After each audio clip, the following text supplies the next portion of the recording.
Hello there. Thousands of Bosnian Muslims were massacred in the Balkans conflict just over 10 years ago. Now, 4 former Serb paramilitaries have been jailed for their role in killing 6 young Bosnian Muslims in cold blood at Srebrenica. The crime was bad enough, but it was a videotape of their actions which truly shocked Serbians and only came to light at the trial of former Serb leader Slobodan Milosevic. Tim Friend reports on this groundbreaking case. The horror of this video is undiminished by the passing years.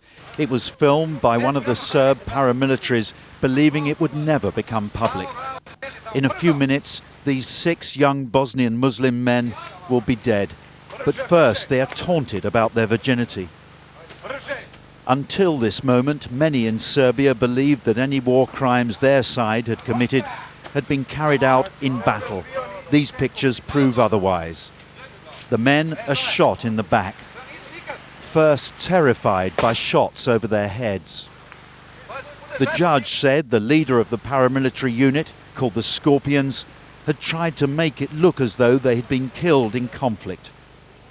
This was the first court ruling in Serbia related to the systematic killings of up to 8,000 Muslim men and boys in Srebrenica in the final months of the war in Bosnia, Europe's worst atrocity since the Second World War.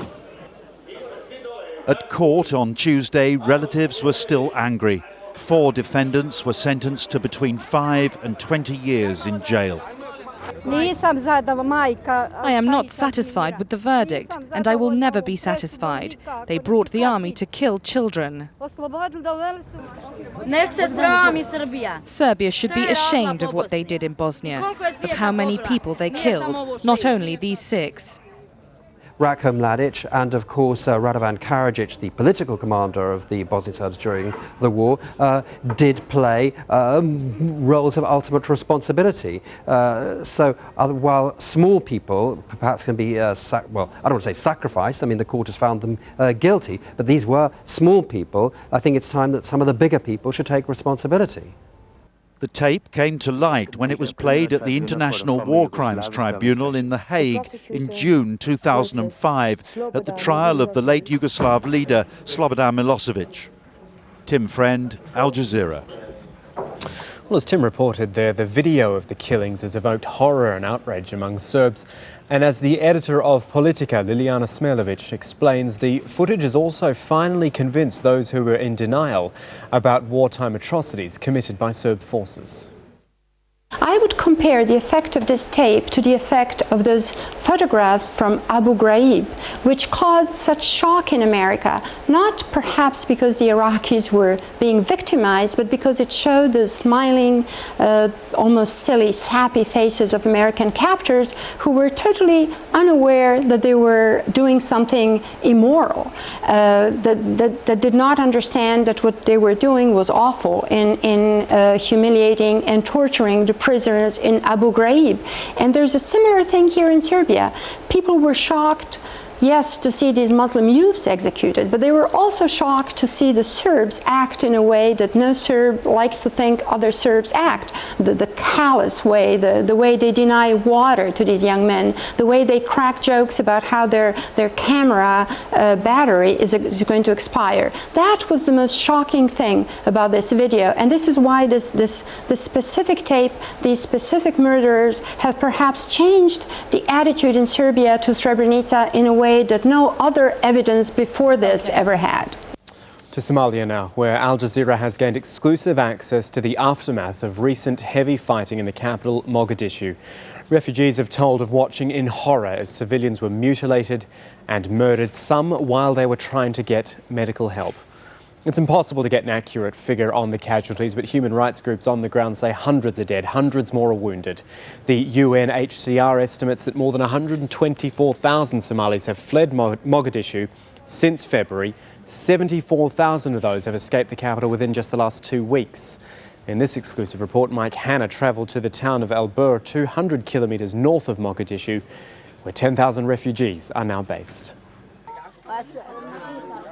More new arrivals in El-Bur, more frightened people who fled the violence in Mogadishu 200 kilometres to the south.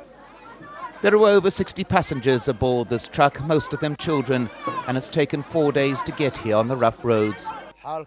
The situation in Mogadishu is terrible, says Hassan Hamad Zanali, and when we saw it wasn't getting better, we had to escape with as many children as we could. Faduna Dao arrived with her family of 15 3 days ago, still shocked at the worst violence Mogadishu has seen in nearly 2 decades of conflict. I saw people killed with my own eyes, bodies chopped up, she says, and even the wounded trying to get to hospital were shot at. The leaders of this government are crazy, says Nanu Muhammad, who fled a week ago. I saw them shooting our own people. Those who've arrived have been assimilated into the local community, who are providing them with food and water. The fear here is that this is just the beginning of a problem of potentially massive dimensions. Some 10,000 people have come here from Mogadishu in recent days, and they are telling us that there are thousands of people on the road behind them. And there's no doubt among all we talk to here about who they believe is responsible. It's the Ethiopians and President Abdullahi, she says. On the other side, the people are just trying to defend themselves, says he. And anger too at the fact that the Union of Islamic Courts movement was driven from this and other areas by the transitional government backed by Ethiopian troops.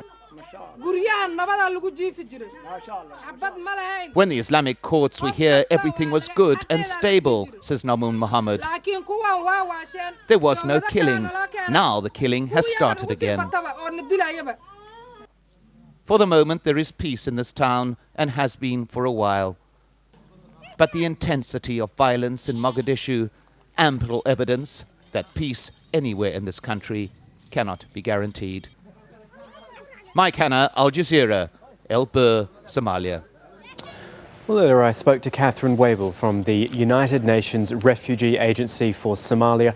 I began by asking her why aid agencies are having such problems reaching those in need.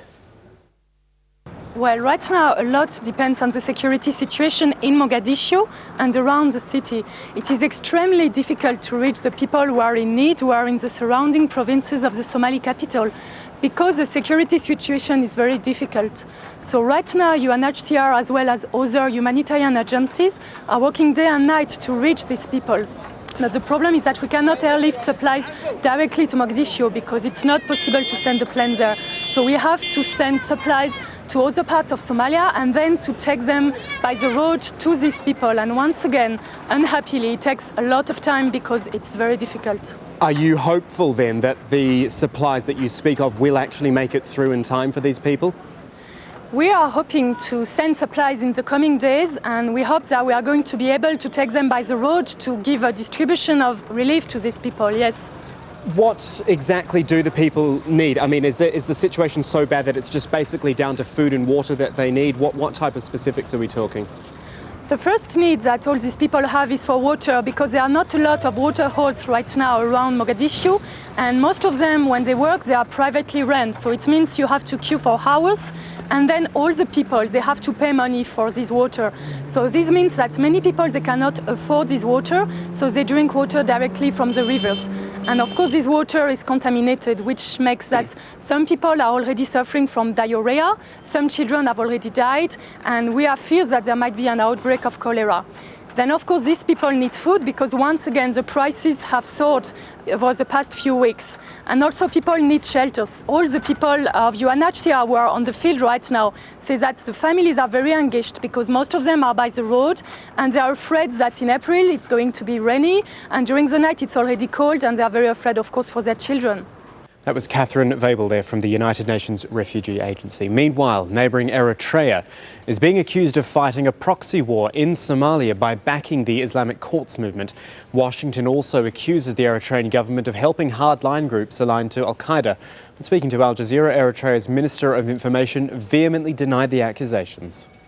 Why should they support us? This is their country and they're fighting for their country because invaders are there. You know, President Issa's statements before the war and after the war is proven right. The international community here now started to realize that Somalia is in chaos because of external interference, as exactly that what Mike Hanna just reported from Somalia. And two, the invaders find themselves deep in